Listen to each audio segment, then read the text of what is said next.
Hello दोस्तों, नमस्कार। SM किसी चैनल में मैं आप सभी लोगों का दिल से बहुत बहुत स्वागत करता हूं। दोस्तों, जैसे कि आप सभी लोगों को पता ही है, विंटर सेशन यहाँ पे जारी है एंड इसी के बीच में दोस्तों बहुत सारी अलग अलग खबरें हम लोग को देखने को यहाँ पे मिल जाती है। एंड ऐसी एक बहुत बड़ी खबर, एक बहुत बड़ी रिक्वेस्ट, डिमांड हम लोग को फिलहाल तो देखने को यहाँ पे मिल रही है। किन के ओर से? आप ज़रूर इनको यहाँ पे जानते होंगे। यस, राघव चड्ढा जी की अगर हम लोग यहाँ पे बात कर ले, इन्होंने एक और बड़ा यहाँ पे मुद्दा उठाया है। और इस वक्त जो मुद्दा उन्होंने उठाया है दोस्तों, ठीक है, वो शेयर मार्केट से रिलेटेड है। यस, मतलब देखिए, बहुत सारे बातचीत तो यहाँ पे चलती रहती है, अलग अलग मुद्दे उठाते रहते हैं। सबसे पहला पॉपुलर इनका मुद्दा कौन सा हुआ था, आप सभी लोगों को पता होगा, एयरपोर्ट को लेकर। एयरपोर्ट में आप सभी लोगों को पता ही है कि कोई सरकार से रिलेटेड कैंटीन फैसिलिटी भी हम लोग को देखने को नहीं मिलती है कि एंड वहाँ पे आप सब लोगों ने देखा होगा, खाने पीने की बेसिक बेसिक चीज़ें जो नॉर्मली 10-20 रुपए में मिल जाती है, वहाँ पे एयरपोर्ट पे 100-200 पे मिलती है। सरकार का कैंटीन वहाँ पे होना चाहिए। इसकी शुरुआत यहाँ पे हम लोगों को देखने को मिल गई। ठीक है, इसी के रिक्वेस्ट उन्होंने की थी।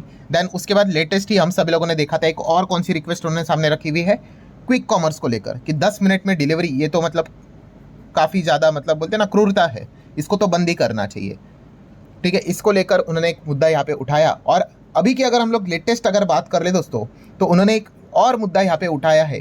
किस चीज़ को लेकर मुद्दा, मतलब रिक्वेस्ट यहाँ पे की है। और रिक्वेस्ट किनको करेंगे इस वक्त, तो दोस्तों उन्होंने रिक्वेस्ट यहाँ पे की है फाइनेंस मिनिस्टर निर्मला सीतारमण जी को कि इस चीज़ में अब आपने यहाँ पे कुछ फैसला यहाँ पे सुनाना चाहिए। एंड जैसे कि मैं आपको बताना चाहूँगा, जो भी चीज़ें पार्लियामेंट में बोली जाती है, ठीक है, उस सभी चीज़ों को नोटिंग की जाती है और उसका रिप्लाई भी यहाँ पे आ जाता है। निर्मला सीतारमण जी इन चीज़ों को लेकर क्या रिप्लाई देंगे एंड जो रिक्वेस्ट उन्होंने की है, जो डिमांड उन्होंने की है, क्या वो बजट में फुलफिल भी होंगी, ये एक देखना इंटरेस्टिंग पार्ट यहाँ पे होने वाला है। बेसिकली हम यहाँ पे कह सकते हैं, राघव चड्ढा जी ने यहाँ पे 3 बड़े कंसर्न रेज किए हैं जो कि वेल्थ क्रिएशन से रिलेटेड है। ठीक है, इन पार्लियामेंट आप यहाँ पे देख सकते हो। एंड इसी से रिलेटेड अगर ये चीज़ें अगर मानी गई सरकार के ओर से, नो डाउट दोस्तों, मार्केट के लिए काफ़ी पॉजिटिव चीज़ हम लोग को देखने को मिल सकती है। पहला वाला जो ही मुद्दा उन्होंने यहाँ पे उठाया, वो काफ़ी बड़ा मुद्दा उठाया है, जो कि हर एक स्टॉक मार्केट में पैसा लगाने वाला कब से यहाँ पे इस चीज़ का इंतजार ही कर रहा है। बट फिलहाल तो देखा गया दोस्तों, तो अभी तक ऐसी चीज़ें हम लोग को होती हुई देखने को नहीं मिली है। मतलब सबसे पहले तो उन्होंने यहाँ पे बात की है कि अगर शेयर मार्केट की अगर बात कर ले, तो फॉरेन इंस्टीट्यूशनल इन्वेस्टर, एफआईएस ने यहाँ पे क्या किया, देखिए हमेशा एफआईएस वर्सेस डीआईएस लड़ाई देखने को मिल जाती है। फॉरेन इंस्टीट्यूशनल इन्वेस्टर की बात करें तो उन्होंने जनवरी से लेकर अभी तक कितना 1.5 लाख करोड़ के आसपास, इनफैक्ट मोर देन दैट, इतना पैसा उन्होंने क्या किया है, पैसा उन्होंने यहाँ पे निकाला है। लगातार सेलिंग सेलिंग सेलिंग हम लोग को देखने को मिल चुकी है। एंड इतनी ज़्यादा हेवी सेलिंग होने के बावजूद आप देखोगे यहाँ पे 1 साल के डेटा के हिसाब से, ठीक है, जनवरी के हिसाब से अगर हम देखेंगे, तो कोई बाजार में इतना बड़ा क्रैश हम लोग को देखने को नहीं मिला है। जैसे मैंने बहुत बार आपको बताया है कि ये चीज़ें पहले हम लोग को देखने को मिलती थी कि अगर एफआईएस ने बिकवाली की तो मार्केट तो गया काम से। ठीक है, बट ये पैटर्न अभी हम लोग को बदलते हुए देखने को मिला है। अगर मैं आपको 5 साल का भी डेटा दिखा दूँ, ये देखो बाजार यहाँ पे, ऐसी बात नहीं है कि रॉकेट बन गया करके, बट यहाँ पे रुका हुआ है इतना मैसिव सेलिंग होने के बावजूद। और ऐसा क्यों हुआ है?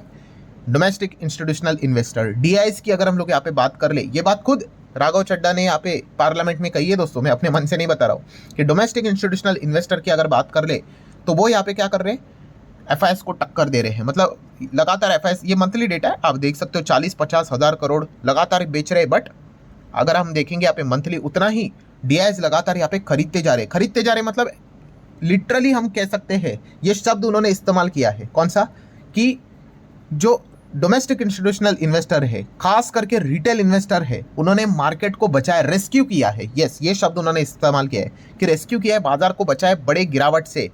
किसने? रिटेल इन्वेस्टर ने। बहुत सारे लोग एसआईपी करते हैं म्यूचुअल फंड के द्वारा, बहुत सारे लोगों का पेंशन फंड का भी पैसा लगता है, कुछ लोग खुद से डायरेक्टली पैसा मार्केट में यहाँ पे लगाते हैं।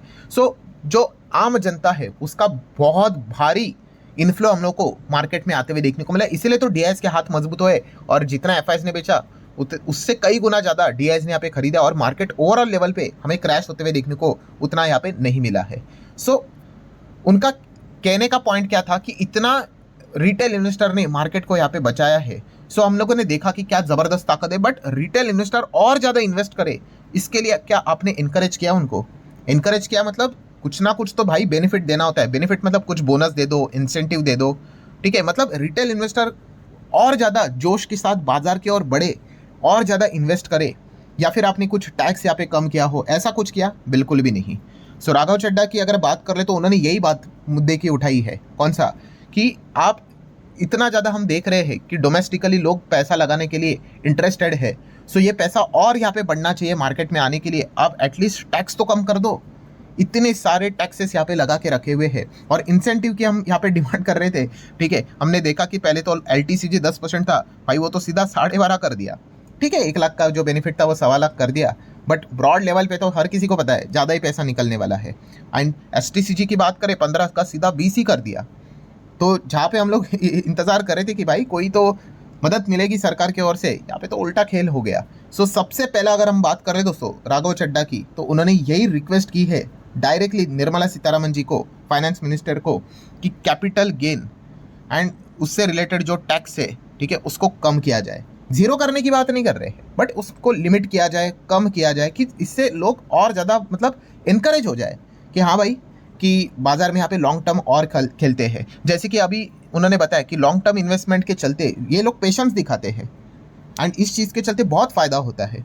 सो उनको एटलीस्ट इंडेक्सेशन का बेनिफिट दिया जाए, ठीक है। पहले लॉन्ग टर्म इन्वेस्टमेंट जो करते थे ना, टैक्स रहता था बट इंडेक्सेशन का बेनिफिट मिलता था, ठीक है। बट अभी वो सारी चीज़ें ही हटते हुए देखने को यहाँ पे मिल चुकी है। तो इंडेक्सेशन का बेनिफिट अगर मिला ना तो बहुत कुछ हद तक टैक्स बहुत नीचे आ जाता है। सो वो उसकी रिक्वेस्ट भी उन्होंने की, और इंडेक्सेशन का बेनिफिट सिर्फ इक्विटी से रिलेटेड है। उन्होंने बोला जितने भी असेट क्लास है सब में दे दो, जैसे रियल एस्टेट में रहता है, ठीक है, बॉन्ड्स में भी चलता था, वो सारी चीज़ें अभी हटते हुए देखने को मिल चुकी है। देन उन्होंने बताया कि STCG, इतना भयंकर STCG यहाँ पे लगाया जाता है, उसको भी हटाओ मतलब कम करो एटलीस्ट। सो ये सबसे बड़ी रिक्वेस्ट पार्लियामेंट में राघव चड्ढा की ओर से फाइनेंस मिनिस्टर निर्मला सीतारमन जी को जाते हुए देखने को यहाँ पे मिल रहे। काफ़ी लोग कह रहे थे कि भाई पार्लियामेंट में कोई तो मुद्दा ये उठाए, तो चलिए एटलीस्ट एक व्यक्ति की ओर से तो हम लोग को मेंबर्स के ओर से ये एक मुद्दे की बात जाते हुए देखने को यहाँ पे मिली है। सो ये काफ़ी एक अच्छी बात है। इस चीज़ के चलते अब निर्मला सीतारमन जी क्या करेंगी वो एक देखने वाली यहाँ पे बात है कि क्या टैक्स यहाँ पे कम होगा लॉन्ग टर्म के लिए, शॉर्ट टर्म के लिए, क्या कोई इंडेक्सेशन आएगा नहीं आएगा, हम तो भाई बस होप ही कर सकते हैं।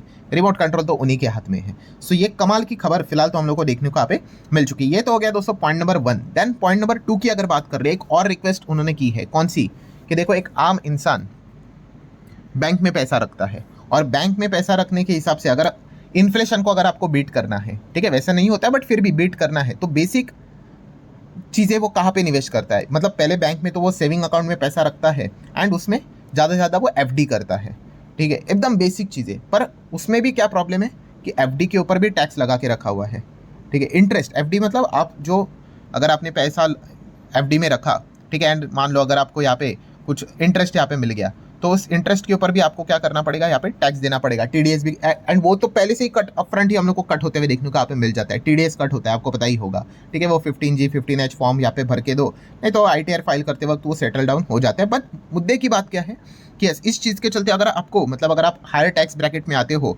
तो आपको लगता होगा भाई FD 6% की 7% की है तो उतना तो पैसा बनेगा, ऐसा बिल्कुल भी नहीं है। माइनस आपको टैक्स परसेंटेज करना पड़ेगा। मतलब मेजर बॉटम लाइन क्या है कि FD के ऊपर भी यहाँ पे टैक्स लगता है भाई। तो ये भी एक चीज़ उन्होंने यहाँ पे बताई, इसका इम्पैक्ट जो है वो हमारे ओवरऑल इकोनॉमी के ऊपर नेगेटिवली पड़ता है। कैसे? लोन महंगे हो जाते हैं, ठीक है। जो बैंक से, ठीक है, उन्होंने बहुत कुछ आंकड़े गिनाए कि यहाँ पे एक बैंक का जो डिपॉजिट ग्रोथ रेट है वो हम लोग को एकदम लोएस्ट लेवल पे आते हुए देखने को मिल रहा है, कम होते हुए देखने को मिल रहा है। क्यों? टैक्सेशन के चलते। आप जितना भी FD यहाँ पे कर लो, टैक्स के चलते नेट जो पैसा बनता है वो इन्फ्लेशन को भी बीट नहीं कर पाता है। और इससे होता क्या है, बैंक के पास कम पैसा आता है तो बैंक को यहाँ पे जो लोन है वो महंगे हिसाब से यहाँ पे देने पड़ते हैं, और महंगे लोन के चलते MSME तकलीफ में आती है, बिजनेस वाले तकलीफ में आते हैं। सो इन सारी चीज़ों को यहाँ पे अगर हटाना है, ठीक है, तो एक ये भी रिक्वेस्ट उन्होंने की है, कौन सी, कि जो FD है उसके ऊपर जो टैक्स है, ठीक है, वो एटलीस्ट कम किया जाए, कुछ तो लिमिट किया जाए, ठीक है। या फिर उन्होंने बताया कि अगर 5-5 साल के FDs होते हैं ना, उनको कंप्लीट टैक्स फ्री किया जाए, लंबी अवधि वाली FDs, तो लोग मतलब एकदम बिंदास पैसा लगाएंगे और उनको कोई प्रॉब्लम नहीं होगी कि कोई टैक्स देने की ज़रूरत है।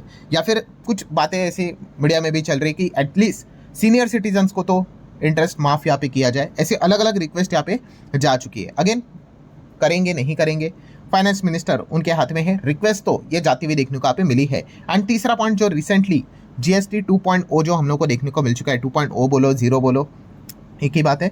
बट इससे रिलेटेड प्रॉब्लम क्या है कि अभी भी बहुत सारे जो बिजनेस वाले हैं, कंपनीज हैं, वो इस चीज़ का बेनिफिट कस्टमर कंज्यूमर तक पास ऑन नहीं कर रहे हैं। मतलब अच्छा चीज़ किया सरकार ने, उन्होंने खुद बोला, बट अगर उसका इम्प्लीमेंटेशन प्रॉपरली अगर कुछ कंपनियां नहीं कर रही है तो उन्होंने कहा कि एक्शन भी यहाँ पे लिया जाना चाहिए, वरना कंज्यूमर तक अगर वो चीज़ें पास ऑन ही नहीं हो रही है। उन्होंने एग्जाम्पल भी लिया कि पहले अगर 100 रुपये का अगर कोई चीज़ था, अगर उसके ऊपर 18% GST लगता था तो 118 का होता था।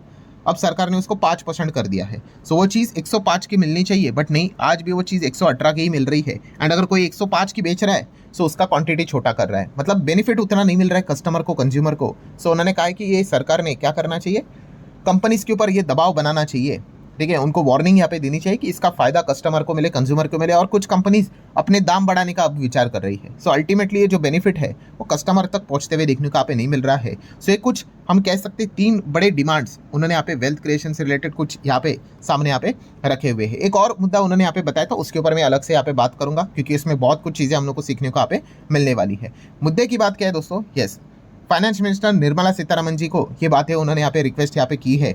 अब फाइनेंस मिनिस्टर निर्मला सीतारमन जी इन चीज़ों को लेकर क्या रिप्लाई देंगी, ये देखना एक इंटरेस्टिंग बात रहेगा। एंड बजट में भी क्या इस चीज़ को लेकर क्या कोई मतलब चीज़ों को कंसिडर किया जाएगा या नहीं किया जाएगा, ये एक देखने वाली बात है। टैक्सेशन को लेकर हमेशा बजट में ये बात छिड़ी जाती है कि भाई एटलीस्ट सबसे बड़ा मुद्दा तो टैक्स को लेकर एक ही रहता है। अगर कैपिटल मार्केट की बात कर ले तो LTCG अगर रख रहे हो तो एटलीस्ट STT तो हटाओ, क्योंकि पहले दोनों में से एक ही टैक्स था, ठीक है। अब तो भाई LTCG भी है और STT भी है। सो लेट्स सी, हम तो जैसे मैंने अभी आप लोगों को बताया, हम तो उम्मीद ही कर सकते हैं। वैसे आपको क्या लगता है कि जो डिमांड की है उनमें से कितनी चीज़ें फुलफिल यहाँ पे सरकार करेगी, आपको लगता है तो आप जरूर कमेंट सेक्शन में यहाँ पे अपनी राय रख सकते हो। सो आशा करता हूँ दोस्तों वीडियो हेल्पफुल लगा होगा। ऐसी इन्फॉर्मेशन के लिए, अपडेटेड रहने के लिए इस चैनल को आप फॉलो कर सकते हो। मिलते हैं अगले वीडियो में, तब तक के लिए बाय बाय।